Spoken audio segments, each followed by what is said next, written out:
ऊपर आ जाओ सर, ऊपर आके सर यहाँ पे सर क्या पुलिस वाले क्या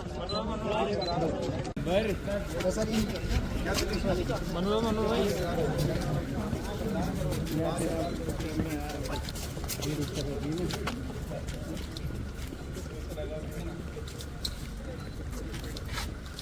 यार एक आध फोटो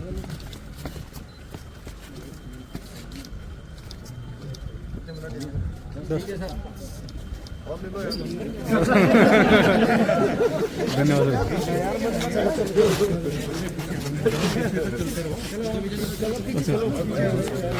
चलो आज बहुत बारिश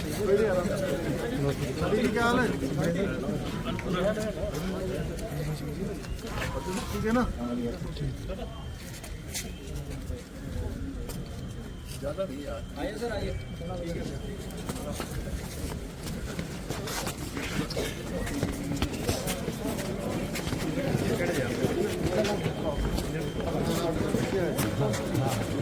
लिखा हुआ है।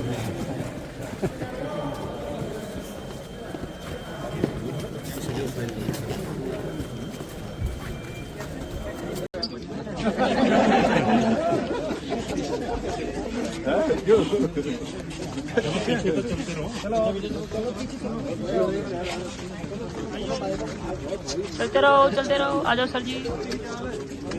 देखिए, अनुपूरक बजट जो योजनाएं हमारी गतिमान हैं और जो नई योजनाएं विकास की दृष्टि से शुरू की जानी है, उन सभी योजनाओं के लिए अनुपूरक में जो विभागवार मांगें रखी जाती हैं उसको आज विधानसभा के समक्ष रख दिया है। उसमें प्रमुख रूप से ये अनुपूरक बजट में 5,315 करोड़ रुपए का प्रावधान किया गया है, जिसमें से 2,152 करोड़ राजस्व के जो पहले से चली आ रही योजनाएं हैं या प्लान का जो पैसा है उसमें जाएगा, और पूंजीगत इंफ्रास्ट्रक्चर और अन्य विकास कार्यों के लिए 3,163 करोड़ रुपए का इस बजट में प्रावधान किया गया है। और प्रमुख रूप से इस बजट में जो हमारा देहरादून में रिस्पना और बिंदाल, इसके ऊपर देहरादून शहर के आने वाले समय में आवागमन की समस्या और जो दिल्ली देहरादून एक्सप्रेस वे उसके चालू हो जाने के बाद बहुत बड़ी संख्या में लोगों का आवागमन होगा और फुटफॉल बहुत तेज़ी से बढ़ने वाला है। इसलिए इस पर एलिवेटेड रोड बनाए जाने की जो योजना भारत सरकार के साथ हमने मिलकर बनाई है, भारत सरकार ने सैद्धांतिक रूप से उसमें हमको सहमति भी दी है। इसमें यूटिलिटी शिफ्टिंग और अन्य प्रकार के जो काम हैं उन कामों के लिए 925 करोड़ रुपए का इस अनुपूरक में प्रावधान किया गया है। इसी प्रकार आपदा प्रबंधन विभाग के अंतर्गत जोशीमठ है, हमारे अन्य स्थान हैं, अभी धराली में आई हुई आपदा है, इनके राहत कार्यों के लिए भी इस अनुपूरक में 263 करोड़ रुपए का प्रावधान किया गया है, जिसमें जिलाधिकारियों से आपदा में क्षतिग्रस्त जो हमारी सड़कें हैं, हमारे पुल हैं, आपदाग्रस्त क्षतिग्रस्त परिसंपत्तियों के पुनर्निर्माण के लिए अलग से भी 13 करोड़ रुपए का प्रावधान किया गया है। विभिन्न विभागों में अवस्थापना के कार्यों के लिए भी 200 करोड़ रुपए का प्रावधान है। और आप सभी को पता है कि 2027 में जनवरी माह में ही हमारे यहाँ पर कुंभ प्रस्तावित है, उसके लिए भी हमने तैयारी प्रारंभ कर दी है और उसकी तैयारियों के लिए, निर्माण कार्यों के लिए इस अनुपूरक में 200 करोड़ रुपए का प्रावधान किया गया है।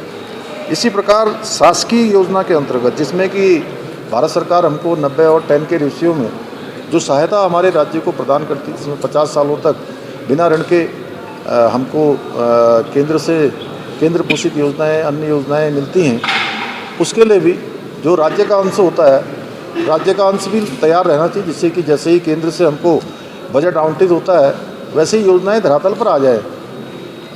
राज्य ने इसकी तैयारी की है और इसके लिए भी 200 करोड़ रुपए का प्रावधान किया गया है। पंतनगर का एयरपोर्ट हमारा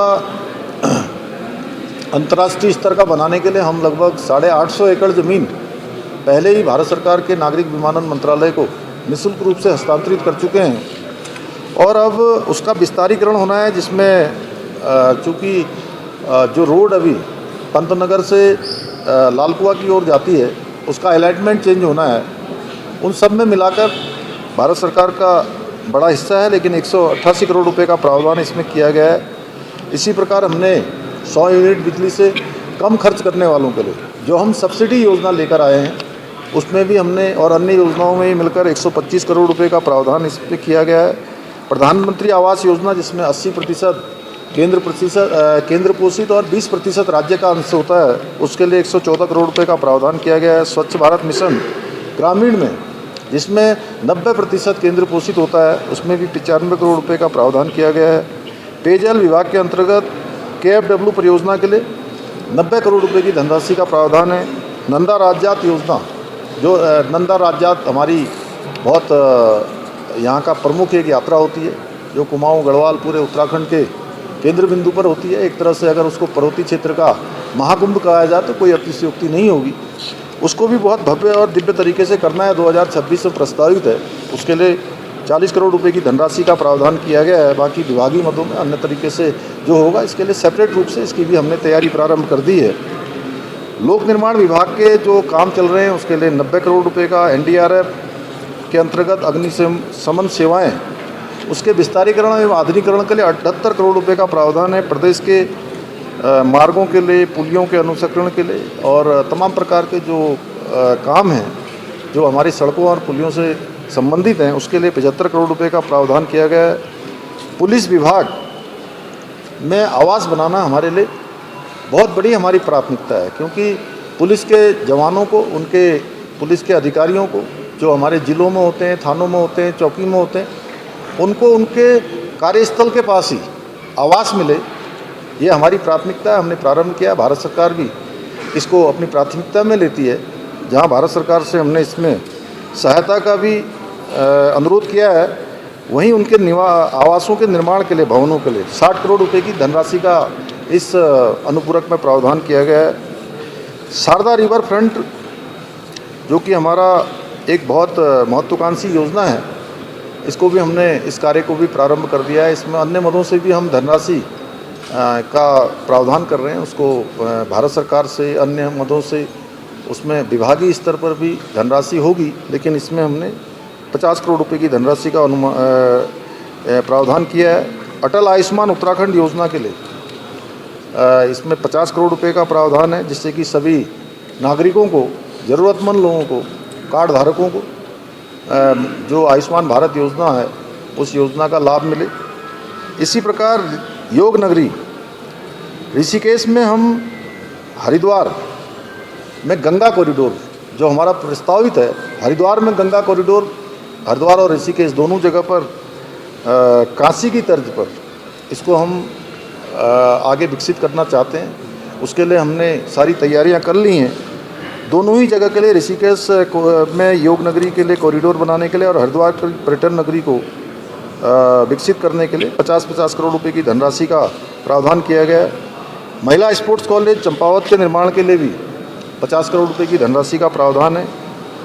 अटल नवीनीकरण एवं शहरी मिशन जिसमें कि 90% केंद्र पोषित होती है, उसमें भी 48 करोड़ रुपए की धनराशि का प्रावधान है। प्रधानमंत्री ग्रामीण सड़क योजना फेज़ 1 और फेज़ 2 के जितने भी लंबित कार्य हैं उनके लिए 40 करोड़ रुपए की धनराशि का इसमें प्रावधान है। प्रधानमंत्री Ayushman Bharat health infrastructure mission PM अभीम के अंतर्गत 25 करोड़ रुपए की धनराशि का प्रावधान है। स्पोर्ट्स प्राइज मनी हेतु खिलाड़ियों के प्रोत्साहन के लिए 18 करोड़ रुपए की धनराशि का इस में प्रावधान किया गया है। टाटा टेक्नोलॉजी मॉडल, इसके लिए 20 करोड़ रुपए की। विद्यार्थियों को हमारे शिक्षण सामग्री और निःशुल्क पाठ्य पुस्तकें, उनके प्रोत्साहन के लिए गरीब बच्चों को भी इसमें कहीं ना कहीं प्रेरित करने की उद्देश्य से ये योजना लाई गई है, जिसमें 20 करोड़ रुपए की धनराशि का प्रावधान है। पंतनगर यूनिवर्सिटी को राजस्व मद के अंतर्गत 23 करोड़ रुपए एवं पूंजीगत मद के लिए 10 करोड़ रुपए का प्रावधान किया गया है। जनजातियाँ हमारी 5 प्रकार की जनजातियाँ हमारे राज्य में निवास करती हैं: भोटिया, थाड़ू, जौनसारी, राजी और बुक्सा। इनके जो जनजाति महोत्सव भारत सरकार करती है, ऐसा ही जो है हम जनजाति विज्ञान महोत्सव भी उसी तर्ज पर यहाँ पर करेंगे। उसके लिए 1 करोड़ रुपए की धनराशि का इसमें प्रावधान किया गया है।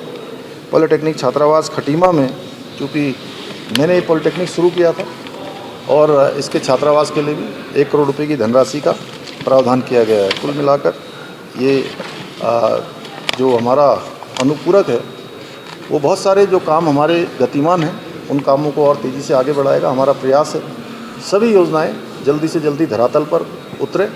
आदरणीय प्रधानमंत्री जी का जो यहीं बाबा केदार की भूमि से उनके मुख से निकले हुए शब्द कि 21वीं सदी का तीसरा दशक उत्तराखंड का दशक होगा, उसको बनाने के लिए हम सरकार के स्तर पर, उत्तराखंड के स्तर पर पूरी तरह से संकल्पित हैं और संकल्पित होकर काम करते हुए इस दशक को उत्तराखंड का दशक बनाने के लिए हर वो निर्णय लेंगे, हर वो काम करेंगे, हर वो प्रावधान करेंगे जो ज़रूरी है और उसको लेकर जो हमारी गति है, हमारी दिशा है, ठीक प्रकार से आगे बढ़ रही है। जैसे कि हम अभी सतत विकास के लक्ष्यों को प्राप्त करने में उत्तराखंड राज्य भारत सरकार के नीति आयोग के इंडेक्स में पहले स्थान पर आया है। इसी प्रकार अगर फाइनेंशियल मैनेजमेंट की मैं बात करूं तो छोटे राज्यों की श्रेणी में हम दूसरे पायदान पर हैं, पूरे देश में हमारा दूसरा नंबर है। वहीं बेरोजगारी कम करने के लिए जो हमने ज़रूरी कदम उठाए हैं, जिसमें 4.5% की कमी आई है, हमने राष्ट्रीय औसत को भी इसमें पीछे छोड़ा है। Ease of doing, ease of living, हमारा होम स्टे, अनेक ऐसी योजनाएं जो आज पूरे देश के लिए एक मॉडल बन रही है। अनेक ऐतिहासिक निर्णय जो लिए जा रहे हैं वो निर्णय अन्य राज्यों के लिए भी उदाहरण बन रहे हैं। हम यूसीसी लागू करने वाले, समान नागरिक संहिता लागू करने वाले पहले राज्य हैं देश की आज़ादी के बाद। नकल का कानून हमने लागू किया है। इसी प्रकार आज हम अल्पसंख्यक कल्याण के लिए, जिसमें कांग्रेस के ज़माने में जो विधेयक आया था या जो प्रावधान किया गया था, वो अल्पसंख्यक का फ़ायदा केवल एक मुस्लिम समुदाय को देना चाहते थे, इसलिए उस प्रकार का विधेयक लाए। हमने उसका संशोधन कर दिया है, नया विधेयक हम लेकर आए हैं। उससे सभी को शिक्षा के अधिकार के रूप में आगे आने का अवसर मिलेगा, पारदर्शिता होगी। जो भाषा है, चाहे गुरुमुखी है या हमारी, और मुस्लिम समेत सभी को इसका लाभ मिलने वाला है। और इसके पीछे हमारा हेतु है कि मुस्लिम के साथ साथ सिख, बौद्ध, ईसाई, जैन, फारसी, इन सबको भी उनका लाभ मिले। उसको लेकर आज हमने यहाँ विधेयक विधानसभा में प्रस्तुत कर दिया है। कल संभवतः चर्चा के बाद उस पारित हो जाएगा और एक विधेयक के रूप में उसको मान्यता मिल जाएगी। इसी प्रकार ये वर्ष लोकतंत्र की हत्या आपातकाल के 50 साल पूरे हो रहे हैं, 50 साल पूरे हुए हैं। और उस लोकतंत्र की लड़ाई में उत्तराखंड के भी अनेक लोगों ने भाग लिया था और मैंने इसी वर्ष 25 जून को ऐसे लोकतंत्र सेनानी, जिनकी संख्या हमारी लगभग 70-80 के बीच में है, उन सभी को देहरादून में आमंत्रित किया था और उन सबको देखा था कि उन्होंने कितना संघर्ष, उनके अनुभव सुने थे, उस समय जो यातनाएं उनको दी गई थी। सच में उन यातनाओं को सुनकर ऐसा लगता है कि जितना भी उनके लिए किया जाए वो कम है। हमने अन्य राज्यों के अंदर भी जो व्यवस्थाएं की गई हैं, प्रावधान किए गए हैं और उनसे भी हमने बात करके लोकतंत्र सेनानियों के लिए भी पेंशन से लेकर अन्य सुविधाओं का यह भी हमने विधेयक के रूप में आज यहाँ प्रस्तुत किया है। वो अभी पारित हो जाएगा तो हमारे लोकतंत्र सेनानियों को भी वो सम्मान हम दे पाएंगे, राज्य के अंदर ही व्यवस्था कर पाएंगे। इसके अतिरिक्त अन्य भी हमारे बहुत सारे जो विधेयक में प्रस्तुत हुए हैं वो मैं समझता हूँ कि चर्चा के बाद उन सभी को पारित करने का